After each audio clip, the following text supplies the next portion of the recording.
O aming Ama, maraming salamat sa umaga na ito. Ako po ay lumalapit sa iyong harapan, nagpakumbaba sa aking sarili.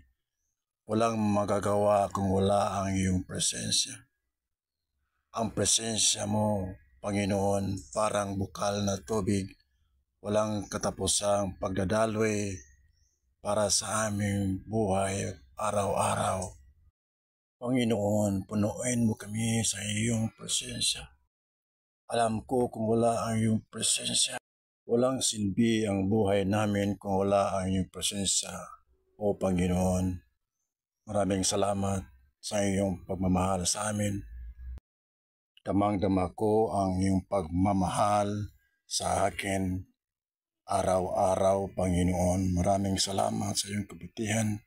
Mahal din kita, Panginoon. Maraming salamat sa iyong kabutihan. Ito yung panalangin ko sa araw na ito.